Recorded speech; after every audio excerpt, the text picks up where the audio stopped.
Hey you guys, I'm Taylor. Welcome back to We Aim to Slay. Buckle in, we are doing a tutorial. I'm going to take you through my updated base makeup routine.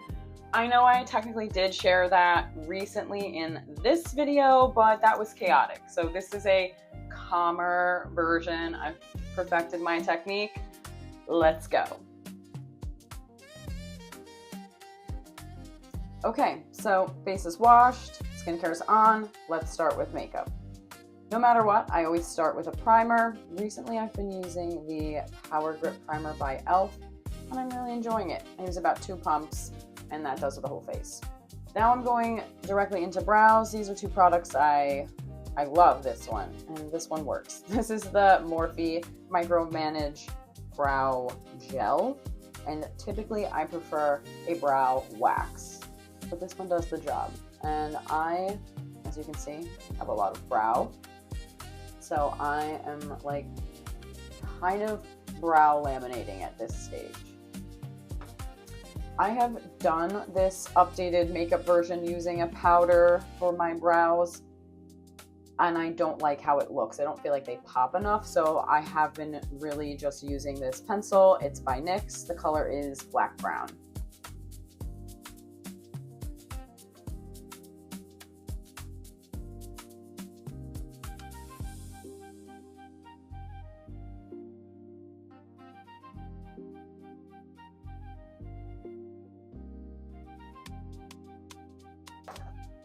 Spoolie, we're going to blend it out so they don't look quite as harsh, and to help really get them into the shape that I want them to be. On an ordinary day, I'd now put on my lip stain also. I've been really loving this ColourPop Hydro Pop. This is the shade Fruit Punch. It's like a true red. It goes on like a gloss and then it fades into a really nice stain. I love this. All right, now we're doing the key step for the brows, concealing. I use 2 brushes because I do. So I'm just going to take some of my concealer. This is Tarte Shape Tape 27S Light Medium Sand. It's a little bit too light for right now, but that's okay. And my more detailed concealer brush.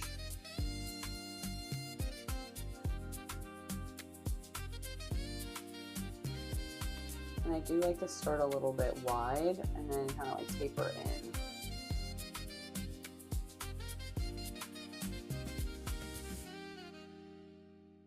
Other brush. This is the Tarte concealer brush, and I do like it, but better for like kind of buffing out your concealer rather than applying it.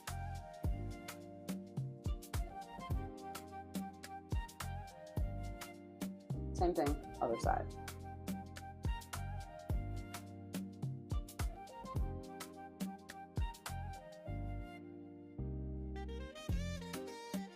Okay. They're concealed, they're buffed. I like to set under here, not above. We're back to the whatever setting powder is in the container. I'm going to use the same buffing brush just to set this underneath spot. I try really hard not to set between the brows because I might go back in with a bit more concealer later and or foundation. And I have just found that if I try to put more cream products over what I've already set, it's not very easy to blend back out and it kind of cakes up. I'm going to set the eyelids so that they don't go crazy, and this is usually when I would start my eye look, but I've got a bigger eye look planned, so we're not doing that right now. Let's continue with complexion. I'm using the NARS foundation. You don't really need a lot. This is the absolute perfect color match. But again, I still just don't think it's the right formula for me. This is like a illuminating, and I tend to be a little bit shiny, as you can see. So I don't really need to be extra illuminated, but the bottle's almost empty, and then I can go get something else. Sometimes things like this, I would spot conceal before foundation, and then, you know, really just let it set while I was doing the eye look, but I'm not doing that today. Cool. I'm gonna do contour and blush. I'm starting with, Fenty Beauty Match Stix. This is the shade Truffle. The ColourPop Weightless Liquid Blush in the shade Wildest Dreams. For the contour, I'm also gonna start on the back of my hand and then go in from there with a brush. I've been really liking this method.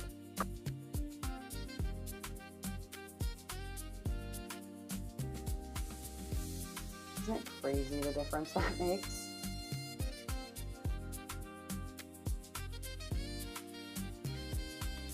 I used to always do my temples, and like, I don't know, now I don't always, and I kind of go above them because of where I end up bringing the under eye concealer to just really make the center of my face look much more snatched. I kind of had to like re-sculpt my face.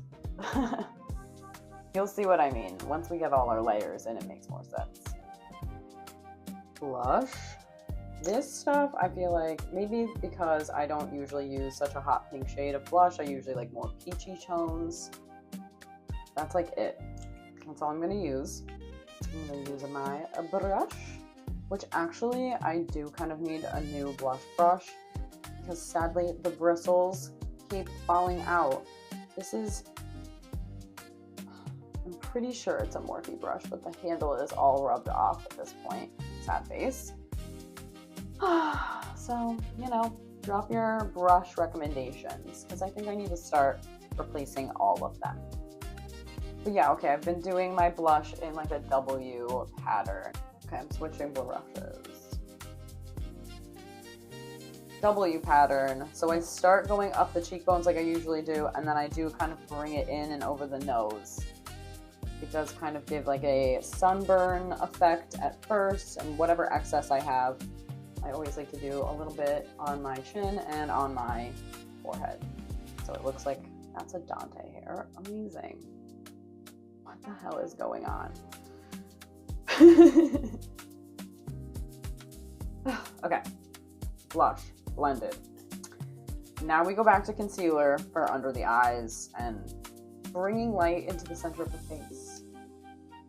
And also to match what's going on with the brows because crazy color difference. I know the concealer is too light. I'm gonna make it work. All right, concealer brush to start. And I'm kind of like, yes, I'm tapping it into the concealer, but then I'm also like tapping off some of the excess on the back of my hand because we don't need a ton. And the more you put, the higher your chances of creasing and that cakey look. And remember how I said I had to move my contour? It's because I go kind of like all the way up. Do you have to? I don't know. Does it look nice? In the end, yes. All right, I'm gonna start blending / buffing that. You see the difference it's making already?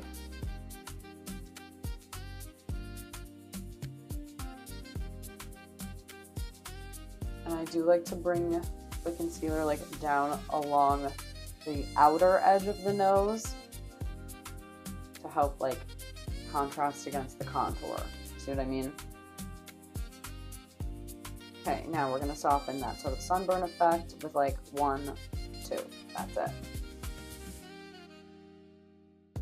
And I'm kind of going up and down, kind of getting a little bit more round and like bloop bloop. At this point, like the actual tip of the nose area. Remember, this is why we don't set between the brows to start. I do kind of want to conceal a little bit here. See what I mean? Now, sometimes I will add a little bit right there because I feel like it gets kind of dark in that area. And basically, I'm just mimicking as if there was a light hitting my face. And so there's light hitting the high points and there's shadows in the depths. Let me just do a little bit more up here, like tap that in, buff it out. Now this is a key step. Using one of these little velour poofs, setting powder, you've got to bake this. It makes a big difference. And if you're like, bake, what do you mean? I mean, you gotta glop some powder on and leave it there. I also bake over here. I don't always put concealer there though, but I'm just adding a more of a contrast for my cheekbones and my jaw, because I like my face to look very angular. Apparently this is called hollows makeup, or at least that's what TikTok tells me all my makeup videos are. I don't know if that's a good thing or not. I don't know. Okay, so ordinarily, again, this would be when I would do my finishing touches on my eye look while I let my bake, and then I will buff it out. But again, I'm doing a funky eye look. So I'm gonna take a quick break, let this set, then we'll finish the base makeup, call it a day. Be right back. Okay, and that does it for just a simple everyday glam. I ended up finishing off the eye, basically using the same eye that I did for the Bride movie, so you can follow that tutorial or comment below and I'll give you my everyday makeup tutorial on its own. Lashes are Sweetie by House of Lashes, and then I'm kind of in love with this lip combo. It's the Huda Beauty Lip Contour 2.0 Very Berry Liner and Aura Mexico Acariciame shade Rosa Cero Trace, and it's a perfect everyday pinky nude. Am I right? Or am I right? Thank you for joining me as I showed you my updated base makeup routine, which honestly I'm kind of loving. It's kind of perfect in my opinion. Leave your thoughts in the comments below and I'll see you next time. Bye guys!